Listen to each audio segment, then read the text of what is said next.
vai acabar de ser necesario desexarlles que a conselleira de Sanidade da Xunta de Galicia e o presidente Núñez fosen vítimas do andacio de hepatitis C para que soubesen o que é padecela.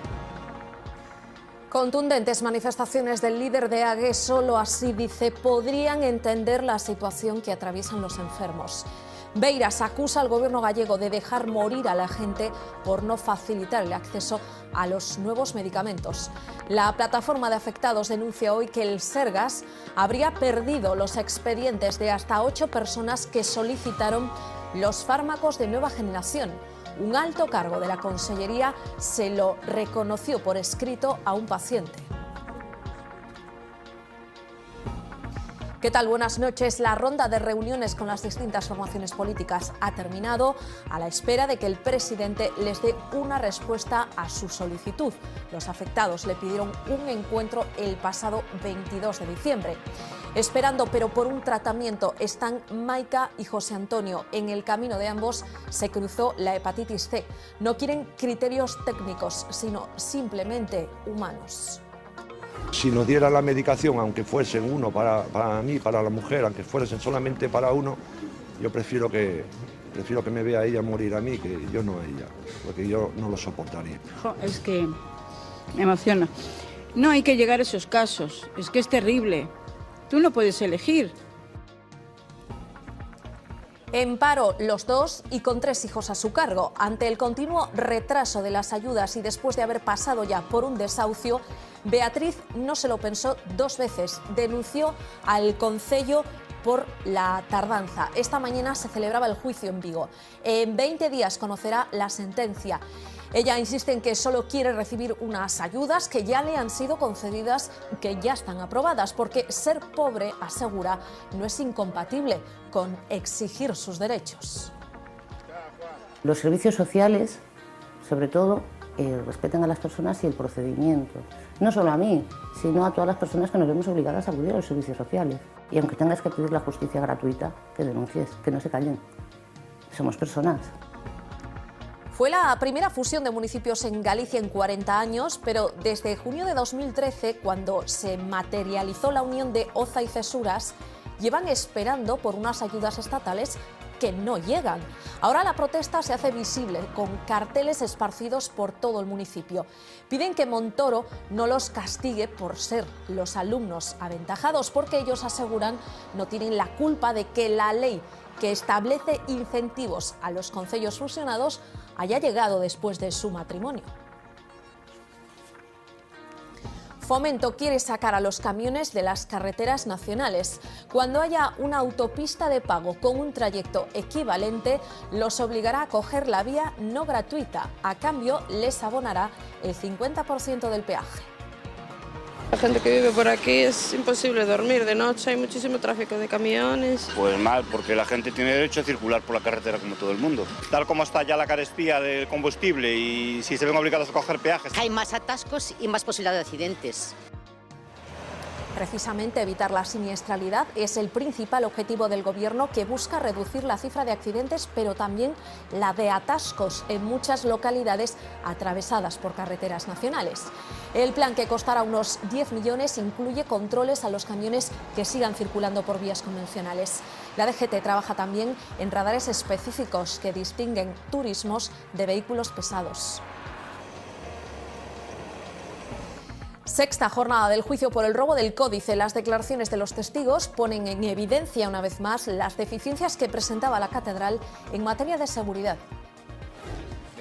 Los documentos del despacho del exdeán desaparecían con tal facilidad que al final optaban por no entregarle originales para que no se extraviasen. Reconocen que cuando el exdeán estaba en su despacho, el archivo donde se guardaba el famoso libro estaba cerrado, pero no con llave. Sobre el cese de las relaciones laborales con el electricista, afirman que todo se debió a una cuestión de necesidad técnica y no a desavenencias personales.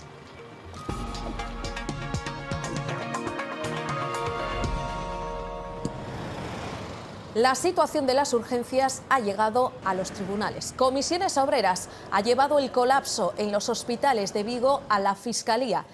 Dicen que en el Meixoeiro la causa es la falta de espacio y que en el Xeral el caos se debe a las camas que permanecen cerradas a pesar de que los pacientes llegan a hacinarse en zonas de paso o salas de espera. Comisiones Obreras cree que la falta de intimidad, confidencialidad y seguridad son directamente constitutivas de delito y por eso exigen responsabilidades. Apuntan además a que es un caos crónico que poco tiene que ver con la gripe. Mientras tanto, la incidencia del virus sigue aumentando. Según los datos hechos públicos hoy, los casos han aumentado en un 44% en nuestro país en la última semana y además con una mortalidad por encima de la esperada. En lo que va de campaña en Galicia han muerto 17 personas. Enfermos de hepatitis C denuncian que la Consellería de Sanidade habría extraviado los expedientes de hasta 8 pacientes que habían solicitado el medicamento que se les concede a cuentagotas. La batalla política ha estallado entre Xunta y oposición. Beiras les ha deseado tanto a la consellera de Sanidade como al presidente Feijóo que padezcan la enfermedad para que sepan por lo que están pasando los pacientes. Del Hospital Clínico a la Consellería de Sanidad, de un trayecto de 5 kilómetros donde supuestamente perdió el Sergas los expedientes de 8 pacientes enfermos de hepatitis C que solicitan el tratamiento con los nuevos fármacos. No se sabe si los documentos salieron del hospital o si llegaron a su destino, la subcomisión de valoración. Extravían papéis que son necesarios para concederlle un tratamento. Esto está recoñecido por escrito mediante correo electrónico firmado por don Félix Rubial. Alto cargo de la Consellería de Sanidade que supuestamente reconoció por escrito a un paciente que se extraviaron los expedientes. Exiximos, non pedimos, a apertura inmediata de un expediente informativo. No descartan sumar este caso a la denuncia que presentarán por la muerte de un compañero. Sanidade se ampara en que el médico del paciente no había solicitado el tratamiento. Hai unhas responsabilidades que son profesionais. Pero hai outras que son políticas. E desexar que a conselleira e o presidente Núñez fosen vítimas do andacio da hepatitis C. Declaraciones tras el encuentro con Beiras que pone fin a la ronda de reuniones con los partidos políticos, también con el líder del PSDG y el del Bloque. Os políticos que outra vez intentan utilizar unha enfermedade para buscar réditos electorais, nin respetan os enfermos, nin respetan a sanidade pública que constantemente están denostando. Los enfermos replican al presidente, aseguran que le pidieron una reunión el 22 de diciembre y que aún no les ha respondido. Hace algo más de un año comenzaron a caminar juntos. Maika y José Antonio se casaron para construir un futuro, pero en ese futuro se cruzó la hepatitis C. El médico Morano de aquí me dio 2 años de vida y ya pasó un año desde entonces. Así de duro, no fue el único golpe. Hace 4 meses se la diagnosticaron a Maika. Pues en principio terrible porque yo pasé de ser esposa de un enfermo a ser enferma yo también. El día a día es difícil, el tratamiento actual debilita sus fuerzas, pero ellos no se rinden. A mí el interferón me mata. Yo 3 días o 4 tengo que estar encamada, mis huesos no responden. Desmayos, muchos vómitos. Adelgacé 30 kilos en 2 meses. Luchan por su vida, por conseguir el medicamento que les salve, porque no sea una cuestión de criterios, sino de humanidad. Hombre, a mí cuando me dan 2 años de vida yo creo que los criterios sobran, ¿no? Si nos diera la medicación, aunque fuesen uno para mí, para la mujer, aunque fuesen solamente para uno, yo prefiero que me vea a ella morir a mí que yo no a ella, porque yo no lo soportaría. Pero, a ver, es que me emociona. No hay que llegar a esos casos, es que es terrible. Tú no puedes elegir. O sea, estamos pidiendo salvar nuestra vida, que nos salven la vida. No nos va a pasar nada a ninguno de los dos, que vamos a luchar, que esta batalla la vamos a ganar. Para poder seguir caminando juntos por la vida.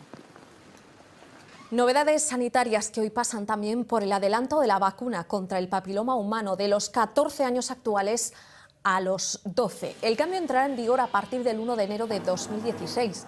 Se trata de asegurar la vacunación de las menores antes de que comiencen a tener relaciones sexuales para que la vacuna sea más eficaz. El papiloma humano es una de las infecciones de transmisión sexual más frecuentes. Se calcula que el 75% de la población sexualmente activa lo ha contraído en algún momento de su vida. Si la infección no se resuelve a tiempo, puede acabar produciendo un cáncer. De hecho, el 99% de los cánceres de cuello de útero son causados por este virus.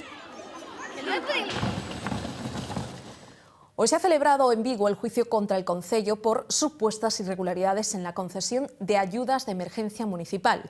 La demandante es Beatriz, en paro, igual que su marido, y con 3 hijos menores a su cargo. Ya sufrieron un desahucio hace unos años y ahora malviven con una risga de poco más de 500 euros que apenas les da para el alquiler. Su marido trabajaba en el naval, pero la crisis del sector le dejó en la calle hace 5 años. Ella en hostelería, pero se quedó fuera del mercado laboral tras un embarazo y una operación. Y a partir de ahí, pues, fue todo en picado. Sin apenas recursos, fueron desahuciados de su casa hace 4 años. Pero a día de hoy yo creo que aún no lo tengo superado. No se lo deseo a nadie. Un mes antes de su desalojo acudieron a los servicios sociales del concello con el aviso de desahucio. No, eso no pasa. Si me echan a la calle me puede sacar a los niños. No, si eso no pasa.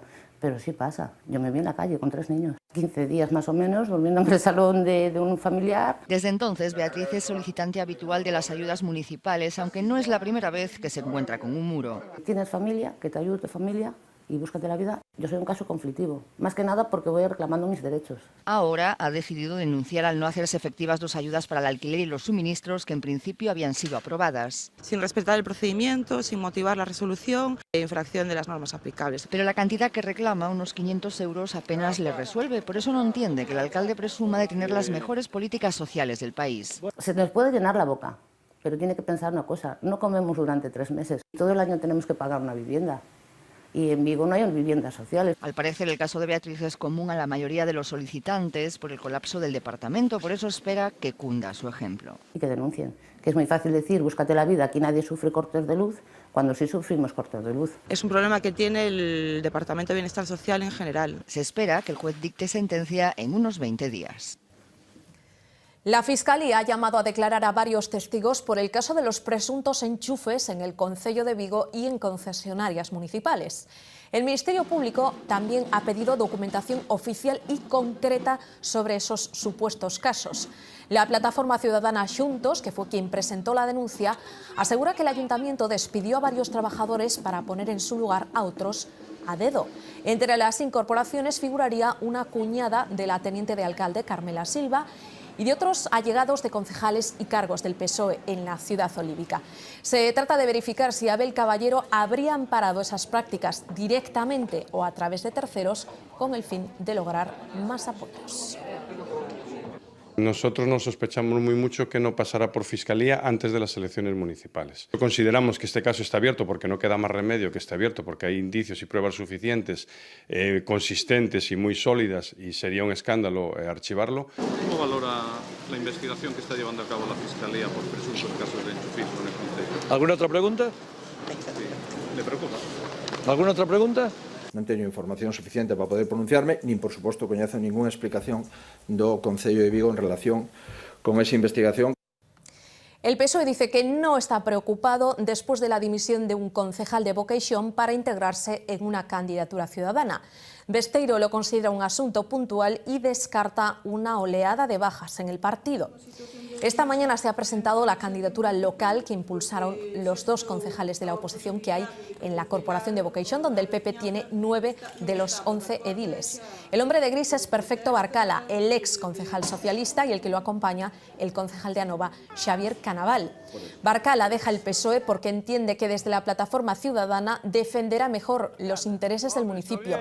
Los dirigentes socialistas lo consideran un caso aislado. Non teño esa preocupación, non? Nos competiremos nesas eleccións municipais, fiéis ao noso ideario político, a socialdemocracia e o progreso das cidades. Non ten por que ser especialmente relevante esa cuestión no ámbito das vilas pequenas ou no ámbito rural, non? Eu diría que son asuntos puramente puntuais, con independencia onde acontezan. Eu non establezo esa relación directa nas vilas pequenas. Después de semanas de protestas y casi 4.000 alegaciones presentadas, los vecinos de Ogrove lo han conseguido. El pexón que pretendía aprobar el concello se ha paralizado. Ahora se redactará un nuevo plan basado en el consenso, eso sí, después de un pleno lleno de tensión que acabó con una tremenda bronca entre vecinos y concejales. Hoy la calma reina en Ogrove, nada que ver con la noche de ayer. Al término del pleno en el que se decidió paralizar el pexón, medio centenar de personas rodearon el coche en el que viajaban 3 concejales del equipo de gobierno. Uno de ellos, Juan Callón, intentó apaciguar los ánimos, pero sin éxito. Hoy Juan Callón prefiere no hacer declaraciones sobre lo que ocurrió aquí ayer porque dice que no quiere darle más importancia. La bronca se saldó con el coche golpeando la rodilla de uno de los manifestantes sin mayores consecuencias. Todos coinciden en que fue un accidente, pero ¿por qué llegaron los vecinos a esto? Primeiro hai que lamentar. Unha cousa é protestar e outra cousa é a violencia. A tensión é comprensible. Sobrou soberbia y faltou explicación. La plataforma de afectados por el pexón se desvincula de cualquier acto violento. Lamentan ser noticia por esto y no por todo lo que han luchado contra el plan de urbanismo. Digamos que es un pexón, unos mapas que se nos presentaron como algo ya hecho y decidido, sin contar con nosotros. Los vecinos empezaron a ver unas cosas ahí que son absolutamente inaceptables e inadmisibles y se rebelaron. Esto nos pilló en plenas Navidades y aún así las familias del Grove les pusieron encima de la mesa 4.000 alegaciones. Nos piden diálogo, comprensión, la cual aceptamos, pero ciertamente es difícil entender que te pidan diálogo cuando mientras te lo están pidiendo te están insultando o cuando quieres hablar no te lo permitan. Desde el concello aseguran que los técnicos municipales estudiarán las casi 4.000 alegaciones presentadas por los vecinos. Habrá diálogo y una nueva exposición pública del documento. Un alcalde del PP liderando una protesta contra su propio partido. Lo encontramos en Oza Cesuras. Fue la primera fusión, seguro que lo recuerdan, en 40 años, pero lo van a pagar. El ministro de Hacienda los deja sin ayudas. En el concello no se van a quedar de brazos cruzados. Han comenzado una protesta, 8 pancartas contra Montoro. Oza Cesuras se llenó hoy de pancartas con una reivindicación. Montoro, non discrimines a Oza Cesuras. Porque la fusión Oza Cesuras llegó demasiado pronto, antes que la ley que establece incentivos a los concellos que se unen, así que Montoro deja fuera al municipio coruñés. É triste que por 5 meses, 6 meses, a repercusión no teu concello supoña en 10 anos aproximadamente 900.000 euros. Eso es lo que calculan que perderán en ayudas y a eso le suman lo que tendrán que gastar en servicios obligatorios por superar los 5.000 habitantes. Vamos, que donde esperaban un premio, encontraron un castigo. Muchas veces o primeiro é como que sale nun teatro e lle quitas a cabeza, espérate que che vou dar unha labazada. É diferente. A mí, no meu caso, o que levei por parte da Administración do Estado foi unha boa labazada. Las pancartas son solo el primer paso porque desde el concello están empeñados en defender los beneficios de una fusión que se hacía efectiva hace año y medio. Y aunque algunos no lo han interiorizado... É que eu non son de aquí, pero son de Cesuras. La mayoría ve la fusión con buenos ojos. De momento estou contenta. A mí, de momento, atenderme ben. Estou totalmente satisfeito. Entón se debían facer máis así. Para mí parece ben dar un emprego, polo menos. Antes estaba un montón de locales cerrados, hoxe están abertos. O sea que Montoro, que larga moneda, que non somos los primeiros. La Xunta que bendijo la fusión apoya la reivindicación. En Oza Cesuras deberíamos de ter un xesto con ese concello, sin duda. Pide al ministro de Hacienda que reflexione. Los bomberos del concello de A Coruña llevan 2 meses y medio esperando una respuesta. El pasado 14 de noviembre se reunieron con la jefa de personal y esta prometió que en cuestión de 2 semanas recibirían una contestación a sus demandas que pasan fundamentalmente por un aumento de plantilla. Con los efectivos disponibles ahora mismo no serían capaces de atender 2 incendios simultáneos. Quieren elevar al menos el número mínimo de bomberos por turno. Aseguran que una ciudad como Ferrol dispone de un bombero por cada 8.000 habitantes, Vigo por cada 14.000 y A Coruña uno por cada 22.358 vecinos. Ante una inminente ola de prejubilaciones de mandos, piden también que se convoque una promoción interna que permita ascender a los funcionarios. O que se consideraba número de quenda mínima, que eran 11 bombeiros de guardia, se convertiu durante todo o ano 14 en algo habitual, ¿no? O que se pide é que se suba a 14 bombeiros operativos cada quenda. Si se producen 2 incendios dunha envergadura normal non habría unha quenda no parque para atender o segundo incendio. Hai que ter en conta que para un edificio de gran altura que se considera a partir dos 8 andares xa se necesitarían 11 persoas mínimo.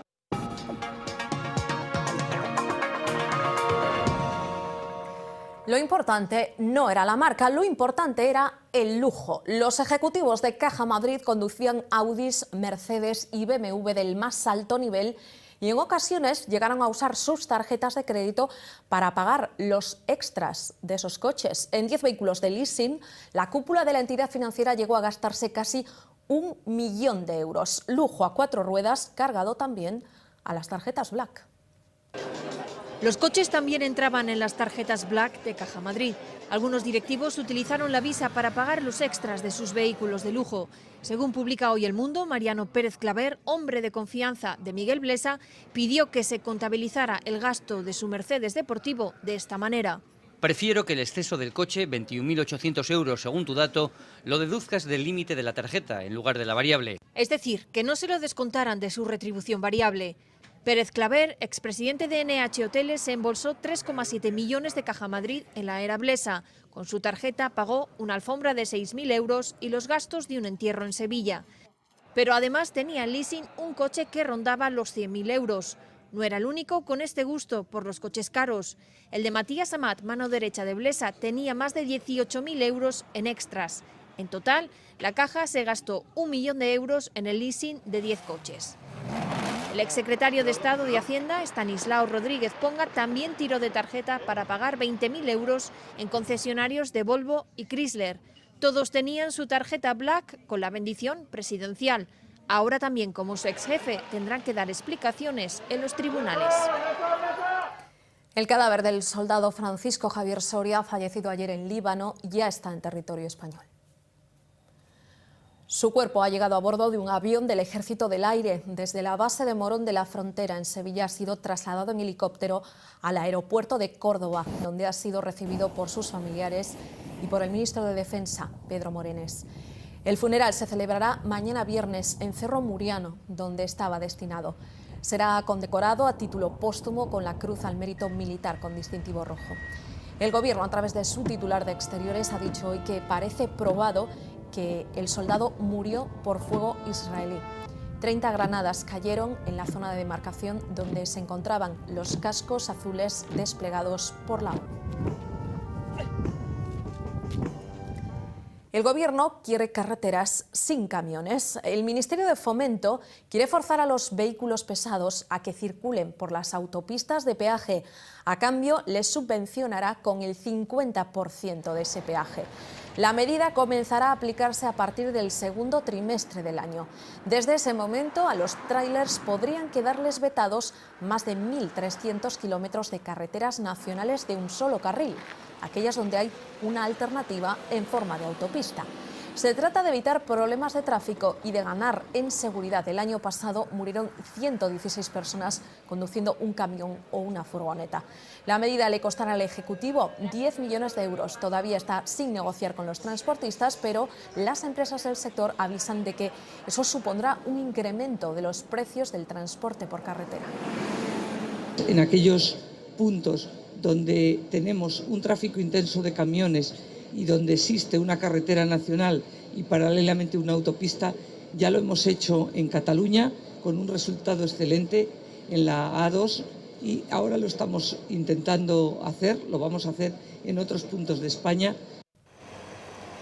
En Galicia la medida afectará a la P53 entre Santiago y Dozón y a 188 kilómetros de la AP9 en varios tramos, como por ejemplo el situado entre Fene y Guisamo o entre Pontevedra y Oporriño, donde evitará que sigan pasando camiones por uno de los viales con más siniestralidad de España, la Nacional 552.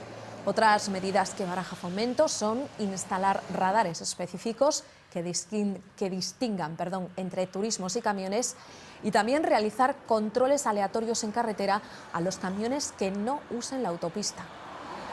El tráfico pesado es bueno sacarlo de las carreteras para que haya más fluidez, menos ruidos y menos accidentes graves, que es lo que suele ocurrir. Hacen mucho ruido e incluso los edificios están abriendo todos. Pues mal, porque la gente tiene derecho a circular por la carretera como todo el mundo. La gente que vive por aquí es imposible dormir de noche, hay muchísimo tráfico de camiones. Si beneficia la seguridad de todos, me parece bien, pero bueno, siempre que no perjudique también a los propios camioneros.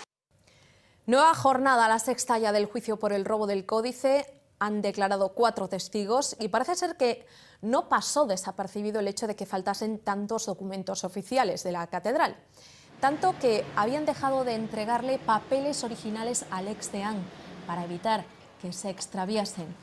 Sobre la seguridad en la zona del archivo han contado que para aquellos que no eran de la casa era prácticamente imposible llegar a la cámara que custodiaba el famoso libro. Sobre los contratos que el electricista presentó cuando pidió una indemnización por su despido, otro testigo ha reconocido esta mañana su firma, pero ha negado que fuera él quien la estampó. Y sobre por qué se prescindió de los servicios del acusado, otro testigo ha afirmado que fue simplemente por necesidades técnicas. Yo despachaba con él pues casi todos los días, cartas para firmar y demás. Y efectivamente muchas veces, de hecho al final no le llevaba originales porque le desaparecían muchas veces. Sí que había cierto comentario de que esa puerta, al no estar cerrada con llave, era posible abrirla. Coincide con mi tiempo. Ah, coincide. Yo no firmé esto, ni hice ese contrato. El Cabildo decide prescindir de un electricista y ya está. Esto no fue un asunto de malquerencia, sino fue un asunto de necesidad técnica la que produjo un cambio.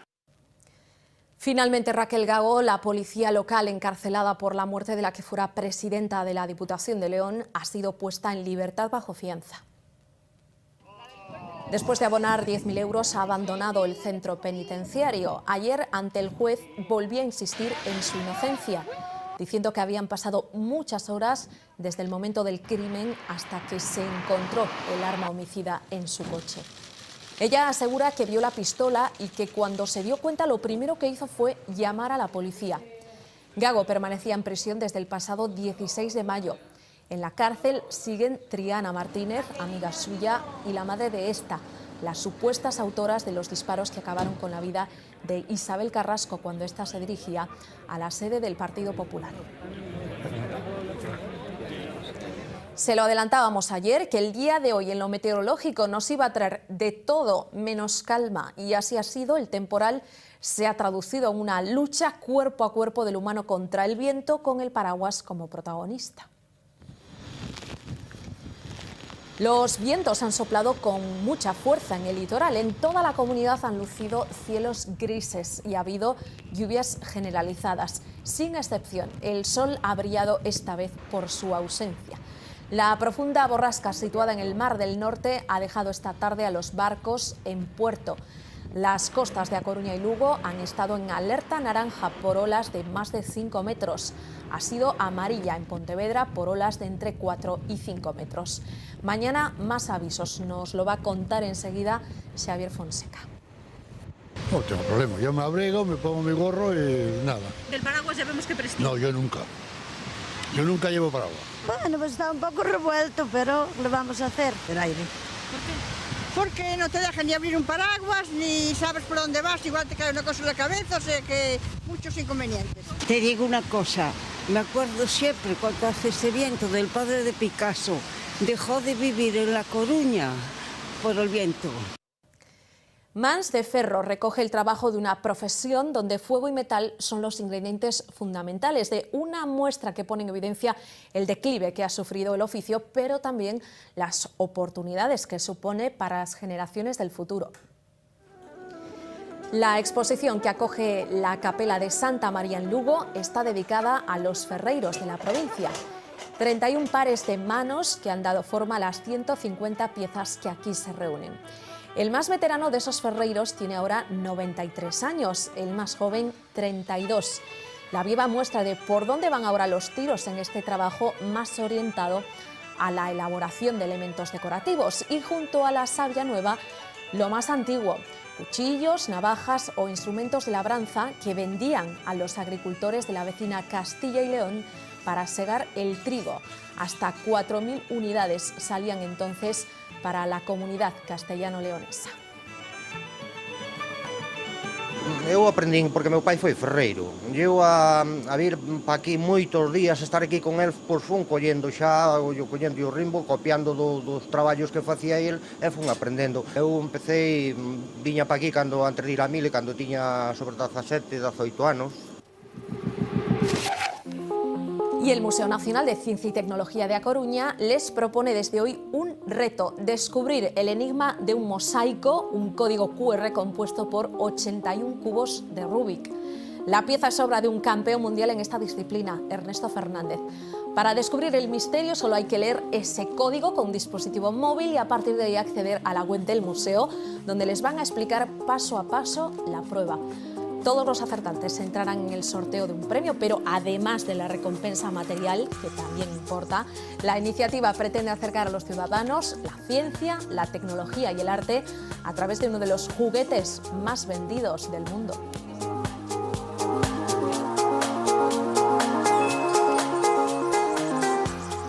Seguro que nuestro compañero Xavi Fonseca se apunta al reto. Xavi, muy buenas. No sé si has tenido alguna vez un cubo de Rubik o si le das bien al juego. Lo tenía, pero me costaba mucho completarlo. Bueno, pero vamos a lo que vamos. Vamos a esa borrasca ya instalada plenamente en Galicia y que tiene una vinculación más lejana de lo que podríamos pensar. Con Estados Unidos, la nieve que ha cubierto Estados Unidos, bueno, no la nieve, pero lo que ha ocurrido en Estados Unidos va a ocurrir en Galicia durante los próximos días. Tenemos que decir, Lucía, que antes de que empezara el invierno en Historias del Tiempo apostamos por una previsión estacional, lo cual es bastante arriesgado, pero nosotros lo hicimos. Dijimos que la cantidad de nieve en la zona de Eurasia podría debilitar la corriente en chorro y permitir que entrase aire frío procedente del polo. Ya hemos tenido varios episodios de aire ártico. Podríamos haber tenido más si no fuera por el anticiclón de las Azores, que sigue muy potente. No contábamos con él y tampoco ha nevado por debajo de los 500 metros de altura, que sigue siendo esa barrera psicológica, pero eso es algo que podría ocurrir durante los próximos días, tal y como vamos a explicar hoy. Y tú tan contento, Xavi. Y yo contentísimo. Bueno, el que se arriesga a veces gana. Tú arriesgaste con esa previsión y de momento parece que se está cumpliendo. Vamos a verlo.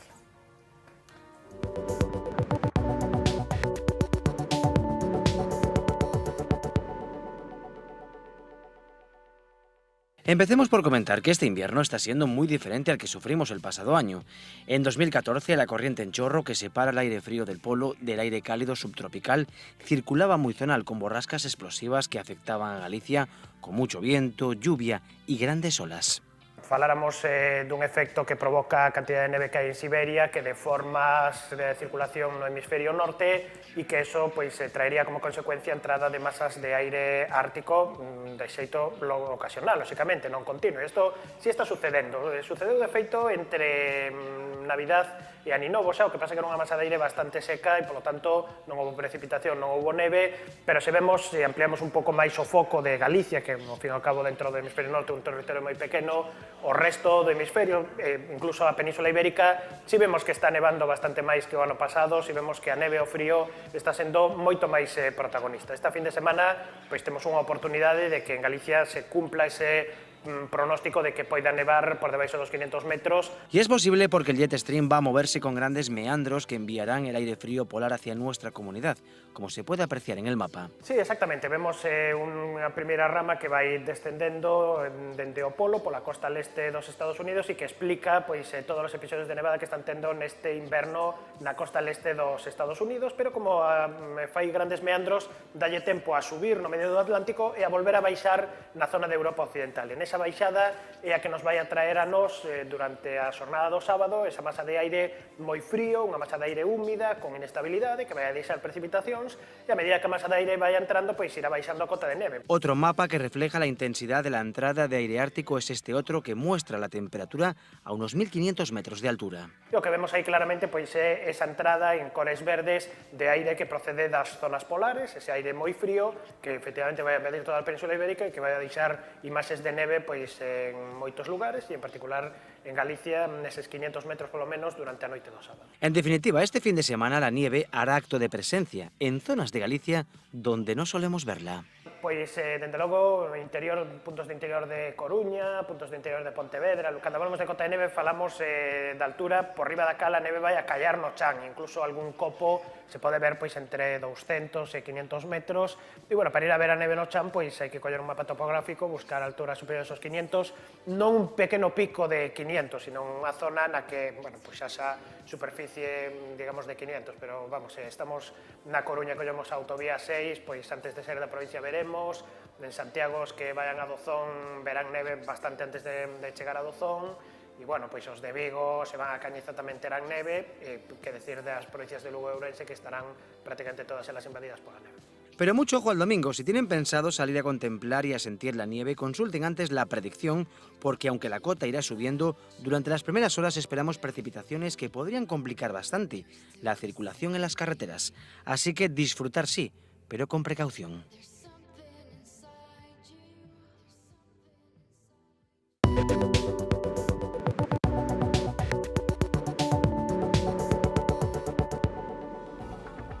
Bueno, pues a la espera de que esa cota de nieve baje incluso por debajo, y valga la redundancia, de los 500 metros de cara al fin de semana, vamos a hablar un poquito de lo que nos espera mañana viernes, Xavi. Pues antes de que llegue la nieve, mañana vamos a seguir bajo la influencia de la borrasca de la que hablamos ayer. Mañana va a ser una jornada muy desapacible, como lo ha sido hoy también, con mucha lluvia, con mucho viento. La cota de nieve ya va a bajar por la noche a los 1.200 metros de altura, luego seguirá bajando.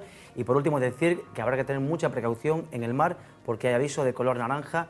Las olas mañana podrían alcanzar los 7 metros de altura. No sé, será un día bastante parecido al de hoy. Al de hoy, exactamente. Venga, pues si te parece lo vemos con detalle.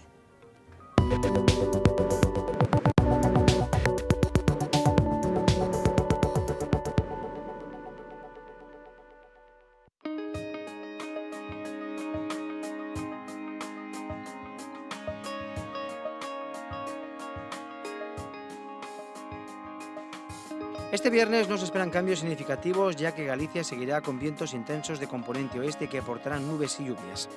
Así los cielos estarán cubiertos con precipitaciones persistentes y generalizadas, acumulando cantidades importantes de agua, especialmente en las zonas altas. Por la noche los vientos cambiarán a noroeste, aportando aire frío que hará que las precipitaciones nocturnas sean de nieve en torno a los 1.200 metros de altura. Las temperaturas mínimas ascenderán entre ligera y moderadamente, mientras que las máximas se quedarán sin cambios y por tanto será una jornada con poca oscilación térmica. Los vientos soplarán del oeste fuertes en toda la costa y moderados en el interior, con intervalos fuertes en las zonas altas.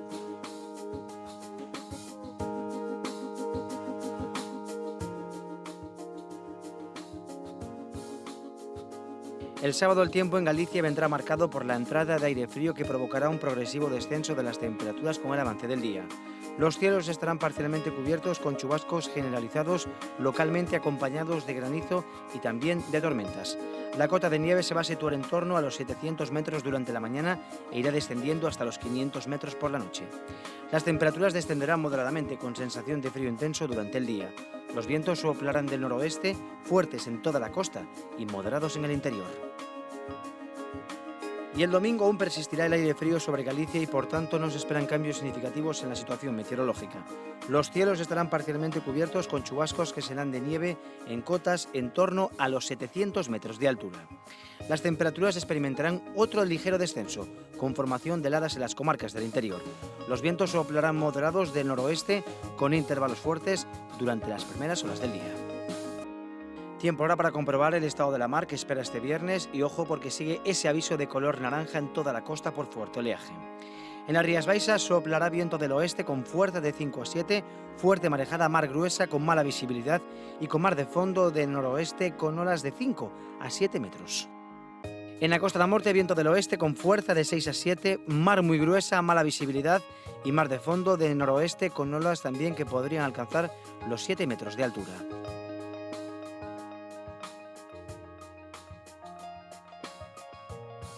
En la zona de Arte Orivares, viento del oeste con fuerza de 5 a 7, mar muy gruesa con mala visibilidad y con mar de fondo de noroeste con olas que oscilarán entre los 5 y los 7 metros de altura. Y por último en la costa cantábrica, viento del oeste con fuerza de 5 hasta 8, fuerte marejada mar gruesa con mala visibilidad y con mar de fondo de noroeste con olas que también podrían alcanzar los 7 metros de altura.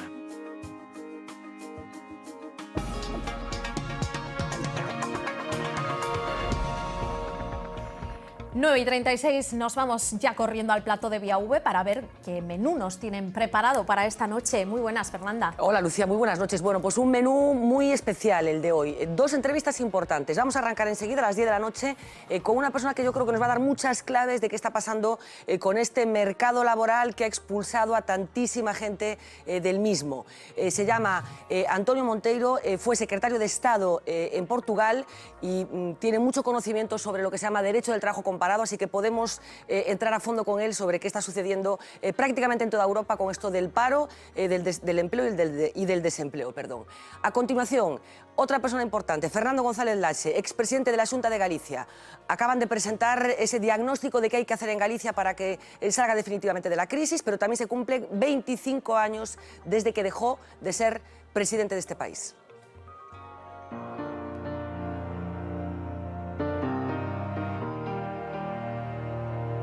Summer sun running through the weather that I'm under for the feeling that I lost today. Summer sun running for the feeling that I lost today. Afraid of the heights, stay tonight with the sinners. Afraid of the heights, stay tonight with the sinners. Afraid of the heights, 'cause they're desperate to entertain.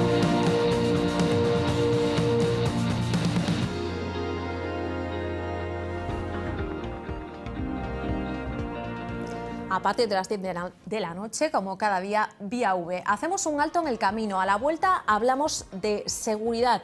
Somos cada vez más un país obsesionado con la seguridad. Llegaremos en algún momento a parecernos a los Estados Unidos y, sobre todo, esa creciente demanda de seguridad en el ámbito del patrimonio religioso a raíz del robo del códice que ahora mismo se está juzgando. Hablamos de todo eso a la vuelta de publicidad.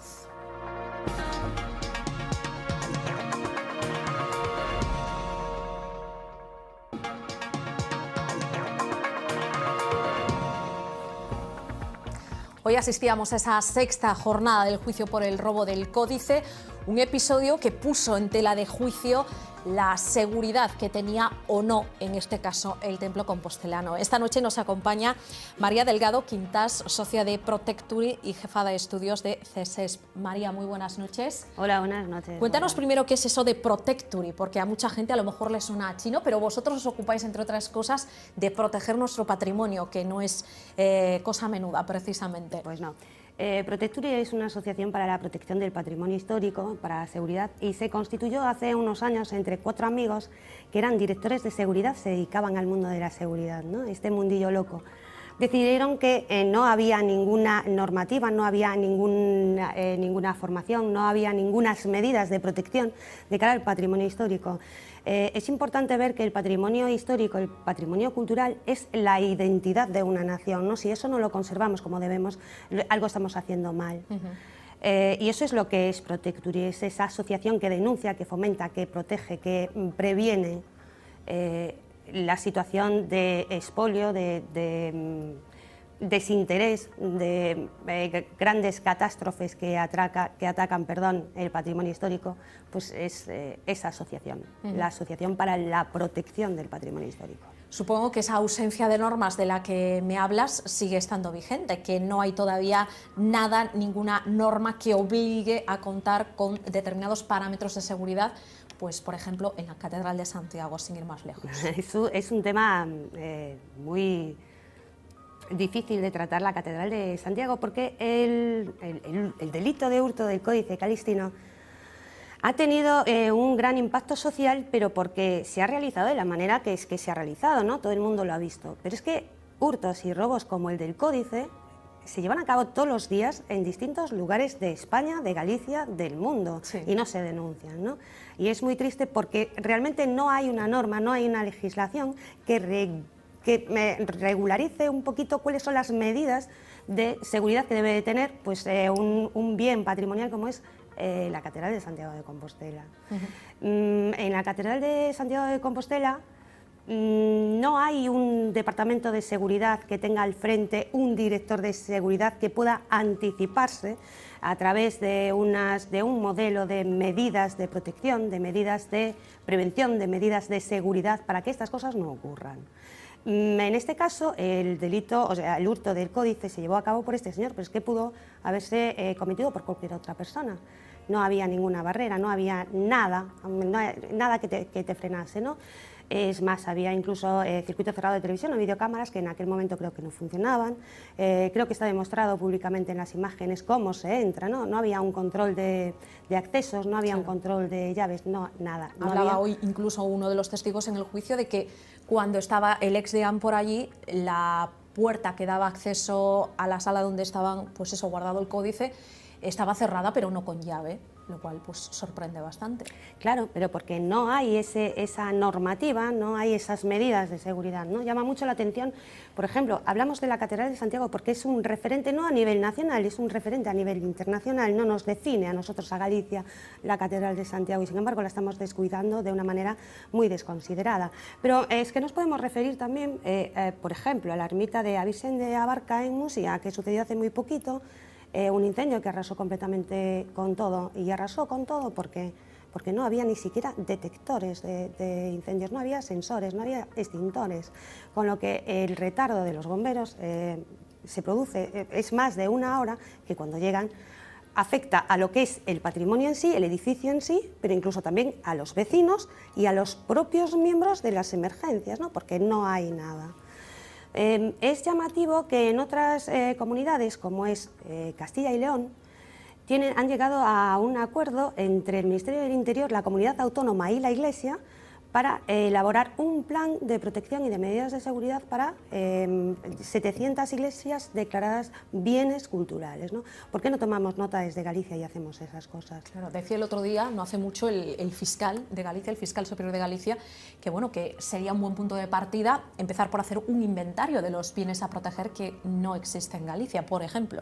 No hay un inventario, no hay un catálogo, no hay nada definido. Es que por no hay un documento con un registro de acceso, de control de llaves, lo que te decía antes. Tú puedes entrar por la catedral y nadie te para, nadie te dice a dónde va usted, ¿no? Tienes acceso a cualquier otro lugar. Y por no haber, pues tiene razón el señor fiscal, no hay nada. Sería bueno comenzar por ahí, sí, pero también por un catálogo. Sería bueno que ahora, en este momento, el Ministerio del Interior, por mandato del señor Jorge Fernández Díaz, el ministro del Interior, está entrando en una reforma de la ley, la nueva ley de seguridad privada, que es la ley 5/2014 del 4 de abril, que la va a desarrollar un reglamento que en estos momentos está trabajando en él, ¿no? Hay mucha gente implicada y es la primera vez que a lo mejor se puede tener en consideración el patrimonio histórico para proteger, ¿no? ¿Qué quiere decir esto? Que sea de manera un poco obligada la creación de un departamento de seguridad que pueda crear esas medidas y anticiparse a estas situaciones de catástrofe, de expolio y desastres naturales. María, al margen de la escasa cultura de la prevención que tenemos en este país y concretamente en Galicia, ¿crees que esa dejadez administrativa tiene que ver con el hecho del dinero, de que cuesta dinero proteger nuestro patrimonio? Claro que cuesta dinero proteger nuestro patrimonio, Lucía, pero mira, es que en España es escandaloso, tenemos 88 catedrales, ¿sí? De esas 88 catedrales solamente cuentan con un departamento de seguridad 3. ¿Qué pasa con las 85 restantes? No tienen los mismos recursos. Ellos son la Abadía de Montserrat, es la Catedral de Sevilla y es la Basílica del Pilar de Zaragoza. Yo creo, no lo sé, a lo mejor estoy equivocada, pero creo que la Catedral de Santiago de Compostela tiene mucho que proteger, ¿no? ¿Y entonces, perdona María, continúa, que te he interrumpido? Yo entiendo que el Estado tiene unas partidas presupuestarias económicas, ¿no? Que pues cada año reparten entre las distintas comunidades autónomas. ¿Cómo las administren luego? Yo no lo sé. Yo eso sí que no lo sé. Sí que me gustaría saber a dónde va ese dinero, porque es verdad que es muy necesario para situaciones como las que están ocurriendo ahora, ¿no? Si el Estado tiene unas partidas presupuestarias para Sevilla, por ejemplo, iguales que para Santiago de Compostela, ¿por qué Sevilla sí puede contar, o Castilla y León, sí puede contar con esa protección y Santiago de Compostela no? Quizás porque desde aquí no se exija con tanta fuerza, no lo sé. Puede ser, bueno, a lo mejor es que tampoco hay una buena gestión, a lo mejor es que lo que necesitamos es una colaboración entre las distintas fuerzas y cuerpos de seguridad del Estado, ¿no? A través de los programas de Red Azul que tiene la policía o Coopera que tiene la Guardia Civil. Pues a lo mejor es cuestión de sentarse en la Iglesia, sentarse el Ministerio del Interior y sentarse la Administración autonómica y llegar a un acuerdo, ¿sí? ¿Tú crees, María, que a raíz de ese, entre comillas, castigo del que deberíamos aprender, como fue el robo del códice, bueno, del códice y de un montón de dinero dentro de la catedral y documentos oficiales, se va a aprender de esa lección? Hombre, yo creo en las lecciones aprendidas, creo en las buenas prácticas, pero también creo en las lecciones aprendidas, ¿no? Esto tiene que enseñarnos y tiene que enseñar pues a quien corresponda que tenemos un valor importante que proteger, que no podemos desperdiciarlo, que es nuestra identidad, que tal y como se ha llevado a cabo esta situación se pudo haber llevado de otra manera, pero también es verdad que hasta que... Aquí nunca pasa, lo que se suele decir, nunca pasa nada hasta que pasa. Claro. Aprendemos cuando ya ha ocurrido algo, ¿no? Que se haga algo más allá de momentos puntuales como puede ser un Xacobeo, que entonces sí, más o menos se blinda la seguridad del Templo de Compostela, pero no el resto de los 364 días del año. Claro, tú piensas que ahora mismo la solución que se ha puesto en la Catedral de Santiago de Compostela es a través de una consultoría que tiene una persona que de vez en cuando viene por aquí y se hace algún simulacro y ya está. No, eso no debe de ser así. La norma esta, la ley 5 del 2014 a la que yo me refiero ahora mismo, debería de incluir esa obligatoriedad en el reglamento para que así cada conjunto histórico, como es en este caso Santiago de Compostela, cuente con ese departamento de seguridad, cuente con gente especializada, que la hay y muy buena, y no solamente contar con la buena fe, porque yo entiendo que hay gente en la catedral que actúa de buena fe, pero que a lo mejor se tiene que dedicar a otras cosas más cultuales, tiene otras funciones y que no está preparada para estas situaciones. De hecho, me contabas antes que ahora se exige formación específica a los vigilantes de seguridad privada que van destinados pues, a determinados edificios, pues a un museo, formación específica en arte, a un hospital, formación específica sanitaria, etcétera, etcétera. Eso es. Pero también tengo que decirte que no estamos muy contentos con esta formación porque solamente son 10 horas de formación de esa persona, ¿no? Yo creo que una persona que se especialice en un área determinada de la gestión de la seguridad debe de tener más horas de formación. Es verdad que estamos contentos porque es algo, antes era nada. Debemos de tener al menos unas nociones básicas de lo que vamos a proteger, de lo que vamos a cuidar, de lo que vamos a hacer, ¿no? Yo no puedo poner un vigilante de seguridad en la puerta de la catedral, por ejemplo, que no tenga unas nociones mínimas de patrimonio, de arte, de arqueología, no. Él debe de saber pues, unas funciones básicas. Sí es verdad que hay un aumento de demanda en cuanto a los cursos estos específicos, cada vez más, porque se exigen, pero porque se exigen por ley. Por eso creo, y yo soy una persona muy esperanzadora y muy romántica en este sentido, creo que el hecho de lo que ha ocurrido con el códice va a redundar en beneficio de que sí que se vayan a crear departamentos de seguridad y desde el Departamento de Seguridad se creen medidas preventivas, medidas organizativas en un marco normativo para la protección del patrimonio histórico. Hemos hablado hasta ahora de grandes monumentos, tomando como ejemplo esa Catedral de Santiago, pero sí es verdad que en los últimos años se ha producido una oleada de robos en pequeñas iglesias, ermitas de Galicia, vinculadas supongo también con el cada vez mayor abandono del medio rural. ¿Qué medidas concretas de seguridad se pueden poner en esas parroquias para que no se les lleven las campanas, los cepillos, las tallas religiosas, etcétera, etcétera? Las mismas, Lucía. Tú piensas que si existe un departamento de seguridad, ese departamento de seguridad con un director de seguridad va a prevenir, va a anticiparse, ¿no? Entonces, esa persona visitará estas ermitas, que es verdad que cada día no imagináis qué cantidad de robos, de vandalismo, de destrozos, de los robos de las cajas de las limosnas. Bueno, pues todo eso se puede prevenir y se puede prevenir desde ese departamento de seguridad, dentro de esos conjuntos bienes culturales, ¿no? ¿Y cómo se puede hacer? Mira, a Viseda Barca, lo que te decía antes, no cuesta nada, yo creo, poner medios electrónicos, un detector que nos avise ya, ¿no? Una central de alarmas, una CRA, que en el momento en que detecte cualquier historia comunique a la central que algo está pasando. ¿Qué evitaría eso? Pues esa hora de retraso. Claro, de los bomberos. De videovigilancia, por ejemplo. Un circuito cerrado de televisión, un sensor de movimiento, son cosas que no son demasiado caras y que sí que nos ayudan de alguna manera. Te hablo de Viseda Barca, pero también te puedo mencionar la capilla de la Virgen de los Remedios en Ourense, que es una capilla que tiene mogollón de muchísima afluencia, muchísima gente que es muy devota, y estamos hablando que es un medio urbano. Estábamos en la ciudad, está en el centro de la ciudad, ¿no? Y ha ocurrido exactamente lo mismo, se ha quemado por completo. Tenemos que pensar también, me tienes que permitir, Lucía, que en este tiempo todo, las amenazas no solamente son físicas de vandalismo o de robos, de hurtos, no. Los años han ido avanzando con los años las tecnologías. Ahora mismo los ataques de hackers también pueden hacer mucho daño en este sentido, y de hecho cada vez más se utilizan las nuevas tecnologías para llevar a cabo robos de verdadera importancia. Claro, porque estamos hablando no solo de ladrones de andar por casa, sino incluso de bandas organizadas. De coleccionistas importantes que están muy bien organizados y van muy por delante en cuanto a tecnologías, en cuanto a medidas de seguridad que ellos tienen que nosotros no tenemos.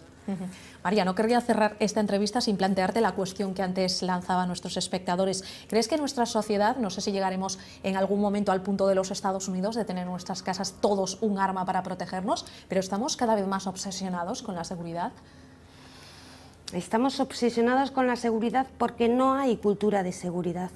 No tenemos cultura de seguridad, nosotros mismos no tenemos una cultura de autoprotección.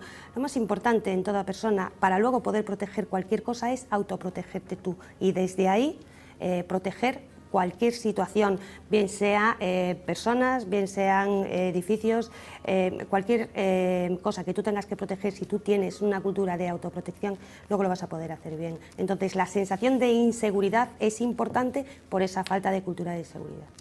María Delgado Quintás, socia de Protectory y además jefa de estudios de CSES. Muchísimas gracias por estar esta noche con nosotros. Gracias a ti. Nos vamos, se quedan como cada día en la compañía de Fernanda Tavares y Vía V. Volvemos mañana a las 9 menos 5. Adiós.